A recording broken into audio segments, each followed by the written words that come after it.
अस्सलाम वालेकुम dear students, कैसे हैं आप सब। My name is Rayan Malik and I am here to teach you physics class 9th.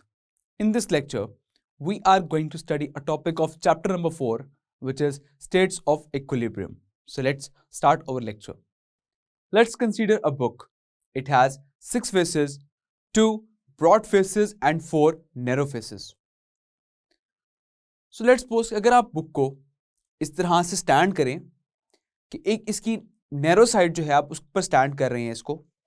अब यहां पर जैसे ही आप बुक को स्लाइटली टिल्ट करेंगे तो ये बुक गिर जाएगी।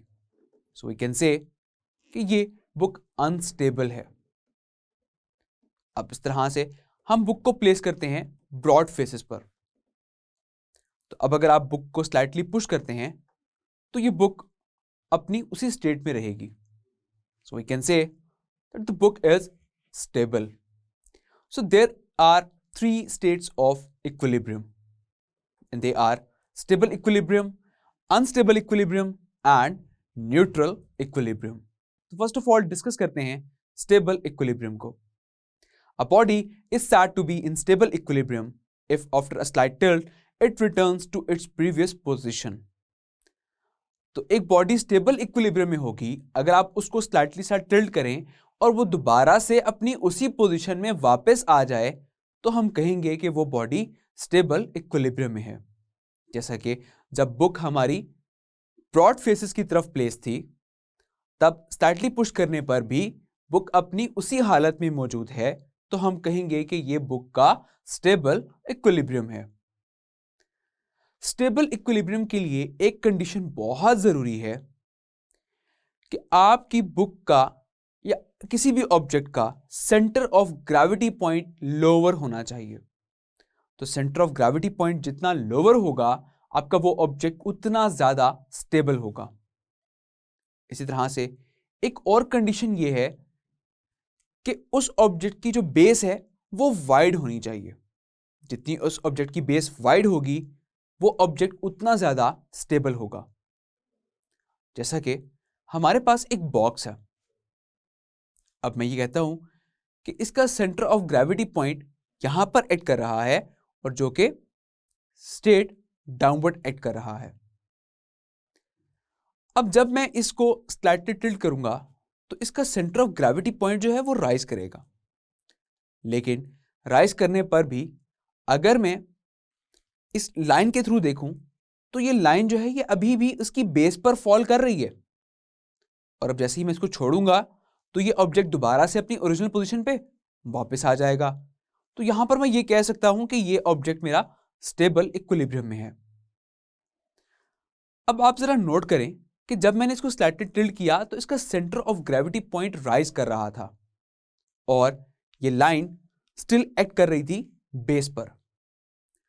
अब मैं इसको थोड़ा सा ज्यादा टिल्ट करता हूं तो जैसे ही मैं इसको ज्यादा टिल्ट करूंगा तो वो लाइन जो कि पहले बेस पर एक्ट कर रही थी अब आप वो देख सकते हैं कि वो लाइन बेस से आउट हो चुकी है और इसका सेंटर ऑफ ग्रेविटी पॉइंट भी राइज कर चुका है। तो जब वो लाइन बेस से आउट हो जाएगी तो अब यहां पर जैसे ही आप उसको छोड़ेंगे तो वो ऑब्जेक्ट गिर जाएगा। तो इस तरह से हम ये कहेंगे कि ये ऑब्जेक्ट अब बैलेंस नहीं रहा। तो स्टेबल इक्विलिब्रियम के लिए हमने 2 कंडीशंस पढ़ी। एक कि आपके ऑब्जेक्ट का centre of gravity point lower होना चाहिए। सेकंड वन कि ऑब्जेक्ट की बेस जो है वो वाइड होनी चाहिए। तो जितना ज्यादा ऑब्जेक्ट जो है वो बेस से वाइड होगा उसका सेंटर ऑफ ग्रेविटी पॉइंट जो है वो बेस पर फॉल करेगा, उसके अकॉर्डिंग आपका ऑब्जेक्ट स्टेबल रहेगा। इसी वजह से जो आपकी रेसिंग कार्स होती हैं उनकी हाइट काफी नीचे को रखी जाती है ताकि उनका centre of gravity point lower हो और वो रेसिंग कार्स स्टेबल हो। और कार की जो बेस होती है वो भी हमेशा वाइड रखी जाती है ताकि कार मैक्सिमम स्टेबिलिटी अचीव कर सके। सो आई होप यहां पर आपको स्टेबल इक्विलिब्रियम का कंसेप्ट क्लियर हो गया होगा। सो फर्दर डिस्कस करते हैं अनस्टेबल इक्विलिब्रियम को। Now, what is unstable equilibrium? So, if a body does not returns to its previous position when sets free after a slightest tilt, is said to be in unstable equilibrium. तो एक body जो है अगर slightly tilt करने पर अपनी previous position में वापस नहीं आती तो फिर उसे आप कहते हैं कि वो अनस्टेबल इक्विलिब्रियम में है। जैसा कि एक पेंसिल, अब इस पेंसिल को मैं टिप पर प्लेस कर रहा हूं, पेंसिल की जो टिप होती है उसके अकॉर्डिंग मैं यहां पर इसको इस तरह से प्लेस कर रहा हूं। अब ऐसे केस में इसका जो सेंटर ऑफ ग्रेविटी पॉइंट होगा वो मैक्सिमम हाइट पर होगा। तो सेंटर ऑफ ग्रेविटी पॉइंट यहां पर काफी हाईएस्ट पोजीशन पर है, लेकिन स्टिल वो बेस पर एक्ट कर रहा है। अब जैसे ही मैं इस पेंसिल को स्लाइटली टिल्ट करता हूं तो टिल्ट करने पर इसका सेंटर ऑफ ग्रेविटी पॉइंट जो है वो तो बेस से फौरन से आउट हो गया। जैसे ही बेस से आउट हुआ तो छोड़ने पर ये पेंसिल गिर जाएगी। तो हम कह सकते हैं कि ये पेंसिल अनस्टेबल इक्विलिब्रियम में है। सो वो ऑब्जेक्ट जो कि स्लाइटली टिल्ट करने पर अपनी ओरिजिनल हालत में वापस ना आए तो फिर हम कहते हैं कि वो ऑब्जेक्ट अनस्टेबल इक्विलिब्रियम में है। Now the last state which is neutral equilibrium. So what is neutral equilibrium? If a body remains in its new state when disturbed from its previous position, it is said to be in a state of neutral equilibrium. तो जब एक body new position में आ जाती है, जब उसको आप disturb करते हैं प्रीवियस पोजीशन से, तो वो बॉडी कहलाती है न्यूट्रल इक्विलिब्रियम में।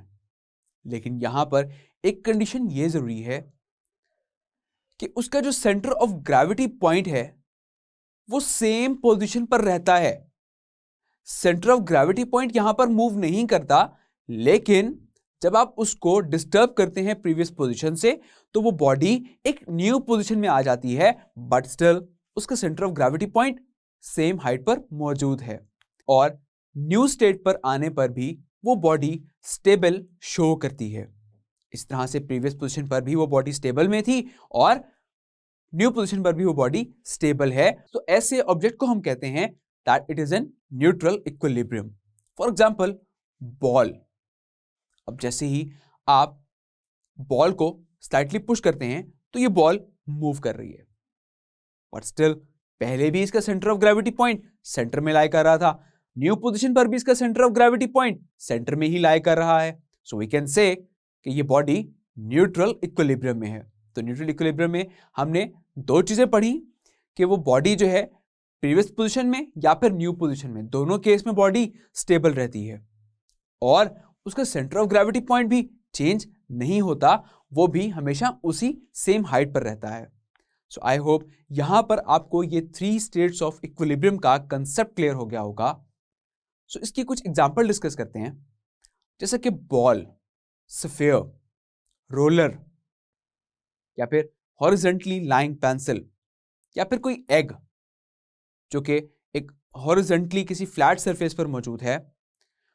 तो ऐसे ऑब्जेक्ट्स का सेंटर ऑफ ग्रेविटी पॉइंट ना तो चेंज होता है और ये बॉडी दोनों स्टेट्स में प्रीवियस पोजीशन पर भी और न्यू पोजीशन पर भी ये बॉडी स्टेबल रहती हैं। सो this is in the neutral equilibrium.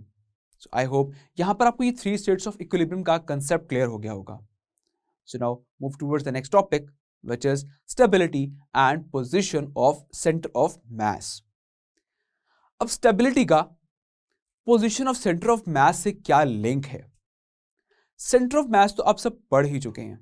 Centre of mass हम किसी भी ऑब्जेक्ट के उस पॉइंट को कहते हैं कि जहां पर फोर्स अप्लाई करने पर वो ऑब्जेक्ट मूव करता है बट विदाउट रोटेशन। तो फिर उस पॉइंट को हम कहते हैं सेंटर ऑफ मास। अब सेंटर ऑफ मास का स्टेबिलिटी के साथ क्या लिंक है? अगर सेंटर ऑफ मास जो है वो जितना ज्यादा लोअर होगा वो ऑब्जेक्ट उतना ज्यादा स्टेबल होगा। जैसा कि मैंने डिस्कस किया रेसिंग कार्स में कि रेसिंग कार्स में भी हम सेंटर ऑफ ग्रेविटी भी हम लोअर रखते हैं और वहां पर सेंटर ऑफ मास जो है वो भी लोअर होता है ताकि वो रेसिंग कार्स स्टेबल हो सकें। तो स्टेबिलिटी के लिए ये जरूरी है कि सेंटर ऑफ मास जो है वो लोअर होना चाहिए। तो सेंटर ऑफ मास को लोअर रखने के लिए हम क्या करते हैं कि ऑब्जेक्ट्स को बॉटम से काफी हैवी बनाते हैं और उनकी हाइट जो है वो काफी लो होती है और इसी तरह से उनकी बेस भी काफ़ी वाइड होती है ताकि वो सेंटर ऑफ ग्रेविटी पॉइंट जो है वो उनका लोअर हो सके। यहाँ पर कुछ एग्जाम्पल डिस्कस करते हैं। जैसे कि आप यहाँ पर देख सकते हैं कि एक हमारे पास एक नीडल है जिसको हमने पास की एक कॉर्क में से, और अब कॉर्क की जो ये नीडल है ये फर्दर एक कैन पर हमने प्लेस कर दी, लेकिन हमने उन कॉर्क के साथ जो है वो हमने अटैच कर दिए यहाँ पर फॉक्स, और फॉक्स जो है ये आप देख रहे हैं कि ये नीचे को तो जा रहे हैं। तो यहाँ पर जब ये नीचे को जा रहे हैं तो इन्होंने बेसिकली उस कॉर्क का भी जो सेंटर ऑफ मास है उसको लोअर कर दिया। सेंटर ऑफ मास इतना लोअर हो जाएगा तो फिर वो कॉर्क इजीली स्टेबल हो जाएगा उस कैन के ऊपर। तो यहां पर हमने उस पिन की जो टिप है उसको हमने नीडल की उस टिप को हमने प्लेस कर दिया कैन पर, और वो इजीली वहां पर स्टेबल हो गया। सो दिस शोज कि सेंटर ऑफ मास लोअर करने पर हमारे पास कोई भी ऑब्जेक्ट इजीली स्टेबल हो सकता है। तो फर्दर डिस्कस करते हैं कुछ और एग्जांपल। जैसा कि एक पैरट जो है वो बहुत ही आसानी से एक वायर पर जाकर बैठ जाता है। तो किस तरह से? अगेन यहां भी मैटर करता है सेंटर ऑफ मास। अगर हम पैरट की टेल को देखें तो इसकी टेल जो है वो काफी हैवी होती है, और उसकी वजह से इसका सेंटर ऑफ मास जो है वो भी काफी लोअर होता है। तो तब ये इजीली अपने आप को किसी भी रोप पर स्टेबल कर सकता है। सिमिलरली स्फेरिकल टॉय जो है जिसकी हैवी स्फेरिकल बेस हो, अगर हम उसको भी स्लाइटली टिल्ट करें तो टिल्ट करने पर उसका सेंटर ऑफ मास जो है वो राइज तो करेगा, लेकिन वो दोबारा से अपनी उसी अपराइट पोजीशन पर वापस आ जाएगा और उसका सेंटर ऑफ मास जो है वो दोबारा से लोअर हो जाएगा। तो इस तरह से फिर हम स्टेबिलिटी को अचीव कर लेते हैं। सो आई होप आपको ये कंसेप्ट क्लियर हो गया होगा कि सेंटर ऑफ मास का स्टेबिलिटी के साथ क्या लिंक है। Now let's have a short quiz that what is stable equilibrium? So a body is said to be in stable equilibrium if after a slight tilt it returns to its previous position. For example, जब आप एक book को push करते हैं तो वो book अपनी original हालत में वैसे ही रह जाती है, तो हम कहेंगे कि ये स्टेबल इक्विलिब्रियम है। Like what is neutral equilibrium? So if a body remains in its new position when disturbed from its previous position, it is said to be in the state of neutral equilibrium. In this state, center of gravity remains at the same position. So, neutral equilibrium में center of gravity point एक body का change नहीं होता, वो उसी same position पर रहता है, लेकिन इस केस में बॉडी कभी भी अपनी ओरिजिनल पोजीशन में वापस नहीं आती, तो बॉडी हमेशा एक न्यू पोजीशन पर आ जाती है। So this is neutral equilibrium. Now MCQ, after tilting if body come back to its original position then the body is in, options are A stable equilibrium, B unstable equilibrium, C neutral equilibrium and D equilibrium. So एक tilt करने पर एक body अगर अपनी original position पर वापस आ जाए तो हम कहते हैं कि वो बॉडी स्टेबल इक्विलिब्रियम में है। So option A is correct. Another MCQ, a body is in neutral equilibrium when it's centre of gravity, options are A is at its highest position, B is at the lowest position, C keeps its height if displaced, and D is situated at its bottom. तो एक body neutral equilibrium में होती है जब उसका centre of gravity point जो है वो उसी हाइट पर रहे। अगर आप उसको डिस्प्लेस करते भी हैं, अगर उसका सेंटर ऑफ ग्रेविटी पॉइंट उसी हाइट पर है तो फिर वो बॉडी न्यूट्रल इक्विलिब्रियम में है। Clear? So that means option C is correct, keep its height if displaced. Clear? So I hope ये लेक्चर आपको बहुत अच्छे से समझ आ गया होगा। तो अपना बहुत सारा ख्याल रखिएगा। See you in the next lecture. Till then take care. अल्लाह हाफिज।